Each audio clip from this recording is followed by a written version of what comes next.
Selamat malam Bapak Ibu Saudaraku yang terkasih di dalam Tuhan Yesus Kristus. Pada malam hari ini saya Pendeta Ike hendak mengajak kita bersatu hati dalam doa bersama. Namun sebelum kita berdoa serta merenungkan sabda Tuhan, saya mengajak kita semua untuk mengambil saat teduh secara pribadi dengan mendengarkan alunan instrumen musik Taizé ini. Mari kita bersaat teduh.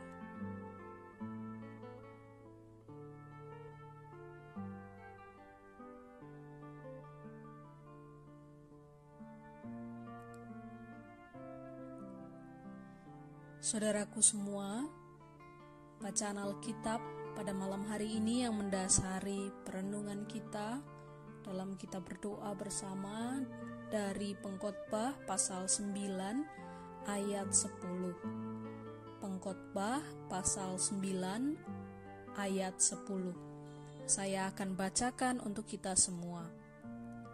Segala sesuatu yang dijumpai tanganmu untuk dikerjakan, kerjakanlah itu sekuat tenaga, karena tak ada pekerjaan, pertimbangan, pengetahuan, dan hikmat dalam dunia orang mati. Kemana engkau akan pergi?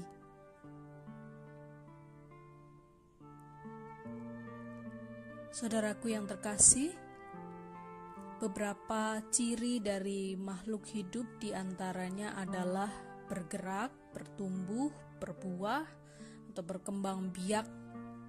Sedangkan benda mati memiliki ciri yang sebaliknya. Diam dan wujudnya tidak pernah berubah, tidak berbuah, tidak berkembang biak. Tetapi ada pula makhluk hidup yang dikatakan mati. Karena apa? Karena ia tidak menjalankan fungsi sebagaimana mestinya. Pengkhotbah memaknai kepasifan dalam hidup sebagai bagian dari mati. Dan kematian disebutnya sebagai penyebab kesia-siaan. Sementara kehidupan ditandai dengan bekerja. Bekerja dan menghasilkan buah menjadikan hidup kita memiliki arti dan pengharapan. Pengharapan dalam bekerja bukan saja penghasilan secara ekonomi, tetapi lebih dari itu. Orang percaya bekerja dalam rangka menyatakan kehendak Tuhan, menjadi rekan sekerjanya. Karena dipersembahkan bagi Tuhan, maka hidup orang percaya ditandai dengan melakukan pekerjaannya secara tekun dan berkualitas. Hanya ketika masih hidup, kita dapat melakukan berbagai hal. Nanti ketika kematian menjemput, maka semuanya tinggal kenangan dan tidak ada satupun yang dapat kita perbuat. Ini berarti bahwa hanya ketika hiduplah kita memiliki harapan. Pengkhotbah memang menyatakan bahwa nasib semua orang sama. Bahkan hidup pun berjalan selayaknya siklus yang terus berulang dan semuanya sia-sia. Namun sekalipun dikatakan pengkhotbah hidup memiliki kesan yang sia-sia, masih ada kehidupan yang memiliki nilai, yakni kehidupan seseorang yang diisi dengan melakukan kerja bagi Tuhan. Sekarang mari bertanya pada diri kita masing-masing, apakah kita ingin hidup kita bermakna atau tidak? Dalam masa pandemi ini, ada ajakan untuk diam di rumah. Ajakan untuk diam di rumah di masa pandemi bukan berarti kita menjadi pasif di rumah, tidak melakukan pekerjaan apa-apa, dan tidak melakukan kontribusi apa-apa terhadap dunia luar. Bukan demikian. Justru di sini tantangan kita bagaimana agar hidup kita tetap aktif dan bermakna dengan tetap berada di rumah. Tetap produktif dan kerjakanlah segala sesuatu yang menjadi bagian kita dengan segenap hati, karena semua itu kita persembahkan bagi Tuhan. Amin. Saudara-saudaraku, pada malam hari ini kita akan berdoa bersama. Kita akan awali dengan menaikkan doa Bapa kami yang diucapkan bersama-sama. Setelah doa Bapa kami, kita akan melanjutkan dengan doa syafaat. Mari kita berdoa.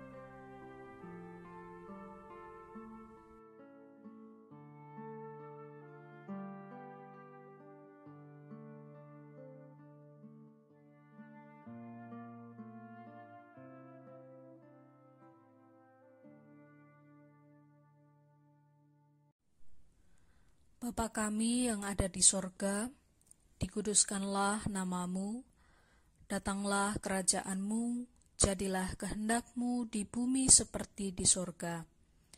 Berikanlah kami pada hari ini makanan kami yang secukupnya, dan ampunilah kami akan kesalahan kami, seperti kami juga mengampuni orang yang bersalah kepada kami.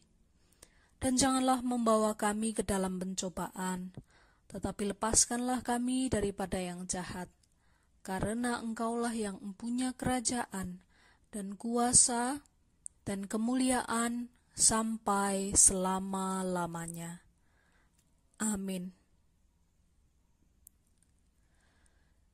Ya Tuhan, pada malam hari ini kami berdoa untuk para pemimpin di setiap tempat yang bekerja, berjuang menyelamatkan warga masyarakat di tengah wabah ini melalui kebijakan-kebijakan yang mereka buat. Berilah mereka kekuatan, ketenangan hati,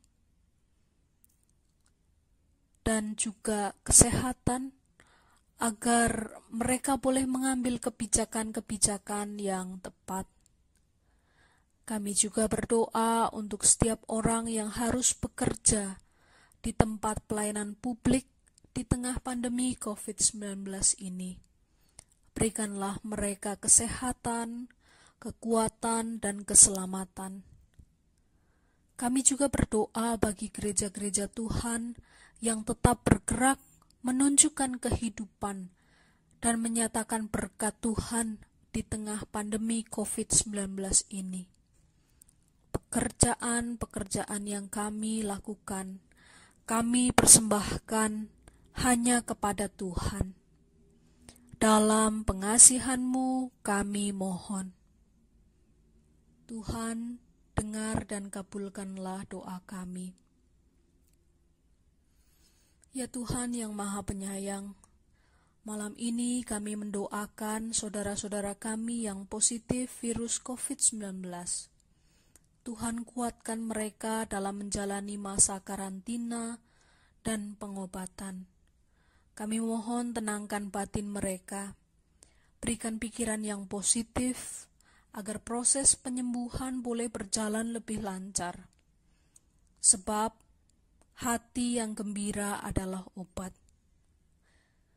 Berkati juga keluarga yang senantiasa dengan penuh cinta kasih mendukung. Tuhan, kami menyadari momentum ini menjadi kesempatan bagi kami untuk saling mendukung, bukan saling memberi stigma atau menjauhi saudara-saudara kami yang saat ini positif COVID-19. Kami mohon dalam pengasihan-Mu kami mohon. Tuhan, dengar dan kabulkanlah doa kami. Ya Tuhan, apabila malam ini kami hendak segera beristirahat, kami mohon perlindungan dari Tuhan. Kiranya besok kami masih diberi kesempatan untuk bangun dari tidur dan menikmati hari pemberian-Mu. Esok kiranya menjadi hari yang sungguh baru bagi kami dan juga orang-orang yang kami kasihi. hari yang segar dan penuh berkat dari Tuhan. Izinkan kami esok memperbaiki kesalahan yang kami lakukan hari ini. Inilah doa kami ya Tuhan, dalam pengasihan-Mu kami memohon. Tuhan, dengar dan kabulkanlah doa kami. Amin. Saudaraku semuanya, terima kasih telah mengkhususkan waktu pada malam hari ini untuk berdoa bersama. Di tengah pandemi COVID-19 ini, marilah kita tetap menjadi manusia-manusia yang produktif dan kita persembahkan kerja dan produktivitas kita untuk kemuliaan nama Tuhan. Selamat beristirahat, semoga besok kita bangun dengan kondisi yang sehat. Tuhan memberkati.